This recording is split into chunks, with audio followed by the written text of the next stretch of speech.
ദൈവത്തിരുനാമത്തിന് മഹത്വമുണ്ടാവട്ടെ. Bible reading പ്രോഗ്രാമിൽ സംബന്ധിക്കുന്ന ഏവരെയും കർത്തൃനാമത്തിൽ വന്ദനമറിയിക്കുകയും സ്വാഗതം ചെയ്യുകയും ചെയ്യുന്നു. 2 രാജാക്കന്മാരുടെ പുസ്തകം 17-ാം അധ്യായം നമ്മൾ വായിക്കുന്നു. ഹോശിയ ഇസ്രായേലിലെ രാജാവായി മാറുന്നു. ഏകദേശം 9 വർഷം അദ്ദേഹം ആ രാജ്യത്തെ ഭരണം നടത്തുന്നു. ആ സമയത്ത് അദ്ദേഹം കർത്താവിൻ്റെ മുമ്പിൽ തിന്മ പ്രവർത്തിച്ചു എന്ന് നമ്മളിവിടെ വായിക്കുന്നു. മുമ്പുള്ള രാജാക്കന്മാരെ പോലെ തന്നെ എല്ലാ രാജാക്കന്മാരും അത് പിന്തുടരുന്നതായി നമുക്ക് കാണാൻ സാധിക്കുന്നുണ്ട്. അസീറിയൻ രാജാവ് ഇദ്ദേഹത്തിനെ എതിർക്കുന്നുവെന്നറിഞ്ഞപ്പോൾ അദ്ദേഹം കപ്പം കൊടുത്ത് രാജാവിനെ ആശ്വസിപ്പിച്ചു. എന്നാൽ അതിനുശേഷം ഈജിപ്തിലെ രാജാവിന് അദ്ദേഹം കപ്പം കൊടുക്കുകയും അസീറിയൻ രാജാവിന് കപ്പം കൊടുക്കുന്നത് നിർത്തലാക്കുകയും ചെയ്തു. അപ്പോൾ അവൻ തന്നെ കബളിപ്പിച്ചു എന്ന് മനസ്സിലാക്കിയ അസീറിയൻ രാജാവ് ഈ ഹോശിയ രാജാവിനെ ജയിലിലാക്കുകയാണ്. അദ്ദേഹത്തെ ബന്ധനസ്ഥാക്കുകയും ഇസ്രായേൽ ദേശത്തുള്ള ആളുകളെ മുഴുവൻ അദ്ദേഹം മറ്റ് രാജ്യങ്ങളിൽ കൊണ്ടുപോയി അടിമകളാക്കി അവിടെ താമസിപ്പിക്കുകയും ചെയ്യുന്നതായി നമ്മൾ കാണുന്നുണ്ട്. അദ്ദേഹം ശമരിയ ദേശത്ത് മുഴുവൻ ഉപരോധം ഏർപ്പെടുത്തുന്നു. ഇസ്രായേലിലെ അടിമകളാക്കി കൊണ്ടുപോകുന്നു. അങ്ങനെ കൊണ്ടുപോകാനുള്ള കാരണമായി അതിൻ്റെ 7 മുതൽ വാക്യങ്ങൾ നമ്മൾ വായിക്കുന്നു. മിസ്രയീം ദേശത്തു നിന്നുള്ള പിതാക്കന്മാരെ വിടുവിച്ച യഹോവയായ ദൈവത്തിൻ്റെ കൽപ്പനകളെ അവർ അനുസരിച്ചില്ല. ദൈവത്തെ അവർ മറന്നു. പൂജാഗിരികളെ അവർ സ്ഥാപിക്കുകയും അന്യദേവന്മാർക്ക് ബലി അർപ്പിക്കുകയും അവരുടെ മക്കളെയൊക്കെയും ബാലികാബാലന്മാരെ അവരെ ദഹനബലിയായിട്ട് അർപ്പിക്കുകയും അവരതുപോലെ തന്നെ മന്ത്രവാദം ഒക്കെ ചെയ്യുകയും അതുപോലെ തന്നെ അവർ സകലം നോക്കുക, ഇങ്ങനെ ജാതികളുടേതായ ചില മ്ലേച്ഛതകളൊക്കെ അവരുടെ ഇടയിൽ കടന്നു വന്നപ്പോഴാണ് യഹോവയായ ദൈവം അവർക്ക് അങ്ങനെ ഏൽപ്പിച്ചു കൊടുക്കുവാൻ കാരണമായി തീർന്നത്. മിസ്രയീമിൽ നിന്ന് വിടുവിക്കുമ്പോൾ മോശ മുഖാന്തരം 10 കൽപ്പന കൊടുത്തപ്പോൾ യഹോവയായ ദൈവം പറഞ്ഞതായ കൽപ്പനകളെ നേരത്തെ പറഞ്ഞു, നീ ഈ കൽപ്പനകൾ പാലിച്ചാൽ ഞാൻ നിൻ്റെ ദൈവവും നീ എൻ്റെ ജനവുമായിരിക്കും. നീ എന്നെ കൽപ്പനകളെ ലംഘിക്കുന്നുവോ അന്ന് ഞാൻ നിൻ്റെ ദൈവമോ നീ എൻ്റെ ജനമോ ആയിരിക്കുകയില്ല. യുഗങ്ങളിൽ പോയി ആയിരിക്കുന്നു. യഹൂദയിലെ കുറേ ആളുകളെ ഒഴികെ ബാക്കി എല്ലാവരെയും അവിടെ നശിപ്പിക്കുന്നതായി നമ്മളിവിടെ കാണുകയാണ്.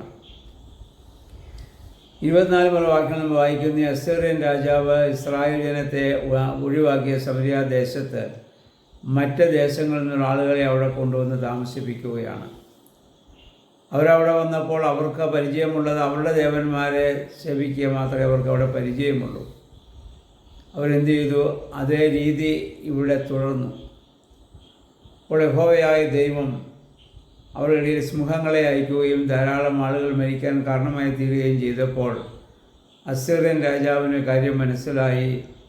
ഇവിടെ യഹോവയെ സേവിക്കേണ്ട സ്ഥാനത്ത് മറ്റു ദൈവങ്ങളെ സേവിച്ചിട്ടാണ്. അപ്പോൾ ജനത്തിന് അത് അറിയത്തില്ലെന്നറിയാം. അദ്ദേഹം എന്ത് ചെയ്തു? അദ്ദേഹം യഹൂദ പുരോഹിതന്മാരെ അവിടെ അയക്കുകയും അവർ മുഖാന്തരം യഹോവയുടെ രീതികളും കൽപ്പനകളും അവരെ പഠിപ്പിക്കുകയും ഒക്കെ ചെയ്തു. അവരങ്ങനെ ചെയ്ത് 33 വാക്യം നമ്മൾ വായിക്കുമ്പോൾ അവർ യഹോവയെ ഭയപ്പെടുകയും അവരുടെ സ്വന്തം ദേവന്മാരെ സേവിക്കുകയും ചെയ്തു. യഹോവ ഇങ്ങനെ ശിക്ഷിക്കും എന്നുള്ളത് കൊണ്ട് യഹോവയെ അവർ ഉള്ളുകൊണ്ട് സ്നേഹിക്കുന്നില്ല. ഭയപ്പെട്ട് യഹോവയ്ക്ക് വേണ്ടി അവർ അവിടെ ആചാരാനുഷ്ഠാനങ്ങളൊക്കെ ചെയ്യും. ഉള്ളുകൊണ്ട് മറ്റ് ദേവന്മാരെ അവർ സ്നേഹിക്കും.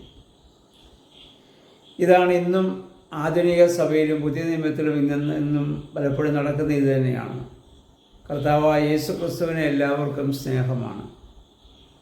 യേശുവിനോട് ആർക്കും വിരോധമൊന്നുമില്ല.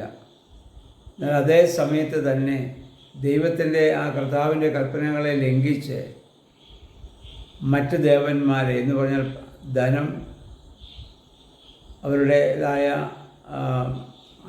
അധികാരം, അങ്ങനെ ഈ ഭൗതികമായ കാര്യങ്ങളെയൊക്കെയും ദേവന്മാരാക്കി വെച്ചുകൊണ്ട് ജീവിക്കുന്ന രീതി, കർത്താവ് പറഞ്ഞു, ഒരേ സമയത്ത് ദൈവത്തെയും ദ്രവ്യത്തെയും നിങ്ങൾക്ക് സ്നേഹിക്കാനാവില്ല. കർത്താവ് പറഞ്ഞു, ഒരേ സമയത്ത് 2 യജമാനന്മാരെ സേവിപ്പാൻ നിങ്ങൾക്ക് സാധിക്കുകയില്ല. ഒരുവനെ ദ്വേഷിച്ച് മറ്റവനെ നിങ്ങൾ സ്നേഹിക്കും, അല്ലെങ്കിൽ ഒരുവനെ സ്വീകരിച്ച് മറ്റവനെ നിങ്ങൾ തള്ളും. ദൈവത്തെയും ദ്രവ്യത്തെയും ഒരേ സമയത്ത് മാമോനെയും നിങ്ങൾക്ക് സ്നേഹിക്കാൻ സാധിക്കുകയില്ല എന്ന് കർത്താവ് വ്യക്തമായി പറഞ്ഞു.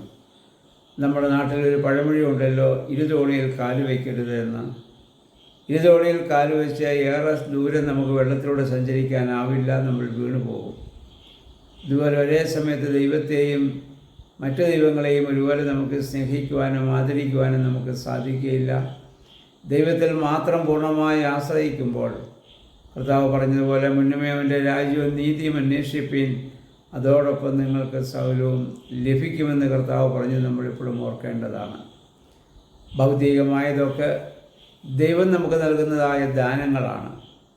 അല്ല, അതിനുവേണ്ടി അവയെ നമ്മൾ ആദരിക്കുകയോ ബഹുമാനിക്കുകയോ അല്ല വേണ്ടത്. ദൈവത്തെയാണ് നമ്മൾ സ്നേഹിക്കുകയും ബഹുമാനിക്കുകയും ചെയ്യേണ്ടത്. അപ്പോൾ ആ ദൈവത്തിന് വിധേയമായിട്ട് ജീവിക്കുമ്പോൾ നമ്മുടെ ആവശ്യങ്ങളുടെ മുൻപാകെ ദൈവം സമൃദ്ധമായ ശ്രീഭണ്ഡാരം നമുക്ക് തുറന്നു തരും. അതുകൊണ്ട് ഈ ഇസ്രായേൽ ജനത്തിൻ്റെ ഇപ്രകാരമുള്ള അവരുടെ ബലഹീനതകളും അവരുടെ കുറവുകളൊക്കെ നമ്മൾ മനസ്സിലാക്കുകയും അത് നമ്മുടെ ആധ്യാത്മിക ജീവിതത്തിൽ സംഭവിക്കാതെ കർത്താവായ യേശു ക്രിസ്തുവിനെ മാത്രം മുന്നിൽ കണ്ടുകൊണ്ട് ആ കർത്താവിനെ മാത്രം ആദരിച്ച് ആ കർത്താവിൻ്റെ വേണ്ടി പൗലോസ് പറഞ്ഞതിലെ സ്ഥിരതയോടെ നമ്മുടെ ഓട്ടം നിർവഹിക്കുവാൻ വേണ്ടി നമുക്ക് ശ്രമിക്കാം. നമ്മുടെ വേദപുസ്തക വായനകളും പ്രാർത്ഥനകളും ആരാധനകളൊക്കെ അത് നമ്മളെ സഹായിക്കട്ടെ. പരിശുദ്ധാത്മാവേ, അതിന് ഞങ്ങളെ ശക്തീകരിക്കണമേ, ബലപ്പെടുത്തണമേ എന്ന് പ്രാർത്ഥിക്കാം. ദൈവത്തിന് നമ്മെ എല്ലാവരെയും സഹായിക്കുമാറാകട്ടെ.